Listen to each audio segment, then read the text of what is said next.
यहाँ कुछ लोगों को संकोच हो रहा था कि मराठी बोले या हिंदी बोले। मेरा बीच में नाता टूट गया, वरना मेरा सौभाग्य था कि मुझे 2 या 3 किताबों का मराठी से मैं गुजराती करने का सौभाग्य मिला है।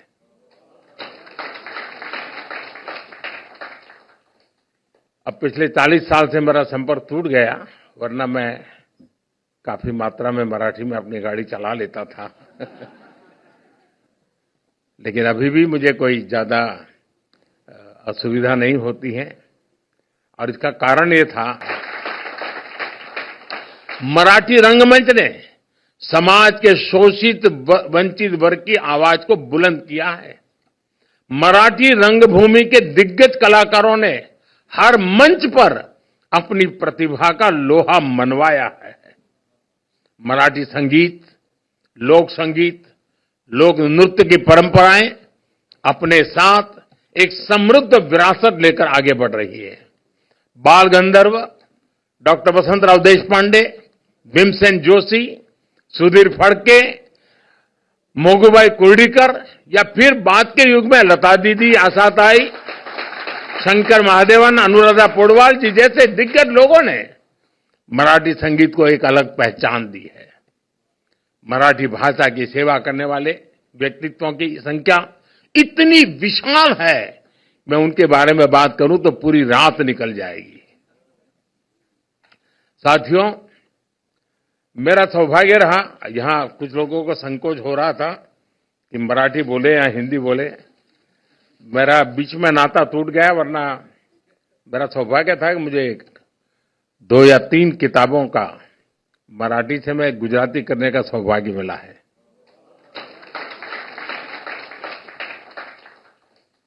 अब पिछले 40 साल से मेरा संपर्क टूट गया, वरना मैं काफी मात्रा में मराठी में अपनी गाड़ी चला लेता था। लेकिन अभी भी मुझे कोई ज्यादा असुविधा नहीं होती है, और इसका कारण ये था कि मैं जब प्रारंभिक मेरा जीवन था तो मैं अहमदाबाद में एक जगन्नाथ जी मंदिर है, वहीं रहता था, और वहीं कैलिको मिल थे पास में ही, और कैलिको मिल में जो मजदूरों के क्वार्टर थे, उसमें एक भिड़ेकर के परिवार महाराष्ट्र का रहता था, और उनको शुक्रवार को छुट्टी होती थी। स्टेगरिंग होता था उस समय, बिजली की तकलीफ रहती थी।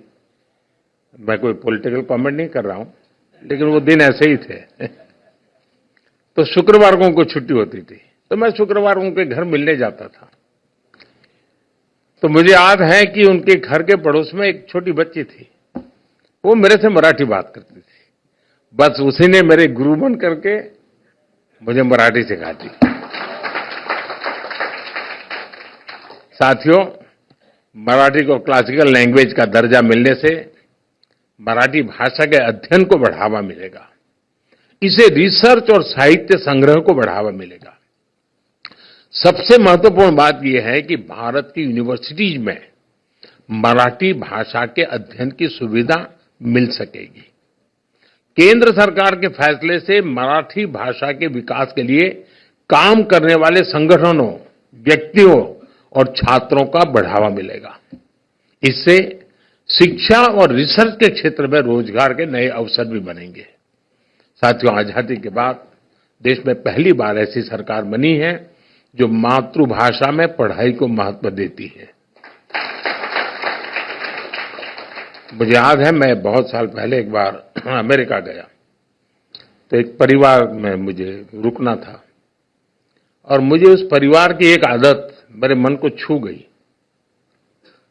मूल वो तेलुगु परिवार था, लेकिन उनके घर में नियम था, लाइफ तो अमेरिकन थी, जीवन तो वहीं का था, लेकिन नियम था कि कुछ भी हो जाए, शाम को खाना खाते समय टेबल पर परिवार के सब लोग साथ बैठेंगे।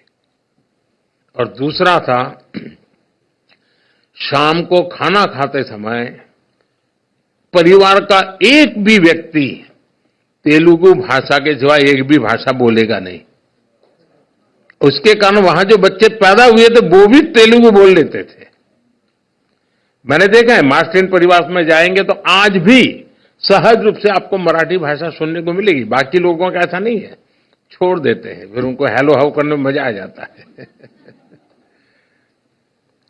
साथियों, नई नेशनल एजुकेशन पॉलिसी के तहत अब मराठी में भी मेडिकल और इंजीनियरिंग की पढ़ाई संभव हुई है। इतना ही नहीं, मैंने सुप्रीम कोर्ट के जजेस के सामने रिक्वेस्ट की थी। मैंने कहा एक गरीब आदमी आपकी अदालत में आता है और आप उसको अंग्रेजी में जजमेंट देते हैं, वो बेचारा क्या समझेगा, क्या दिया है आपने। और मुझे खुशी है कि आज हमारे जो जजमेंट है उसका जो ऑपरेटिव पार्ट है वो मातृभाषा में दिया जाता है। मराठी में लिखी साइंस, इकोनॉमिक्स, आर्ट, पोएट्री और तमाम विषयों की किताबों की उपलब्ध होती रही है और बढ़ रही है। हमें इस भाषा को व्हीकल ऑफ आइडियाज बनाना है ताकि हमेशा जीवंत बनी रहे। हमारा प्रयास होना चाहिए कि मराठी साहित्य की रचनाएं ज्यादा से ज्यादा लोगों तक पहुंचे। मैं चाहता हूं कि मराठी भाषा ग्लोबल ऑडियंस तक पहुंचे। और आपको मालूम होगा, आपको अगर इंटरेस्ट हो भाषा में, तो भारत सरकार ने भाषिणी ऐप बनाया है, आप जरूर इसका उपयोग कर सकते हैं। ये बहुत आसानी से आप अपनी चीजों को भारतीय भाषाओं में इंटरप्रेट कर सकते हैं। ट्रांसलेशन के इस फीचर से भाषा की दीवार खत्म हो सकती है।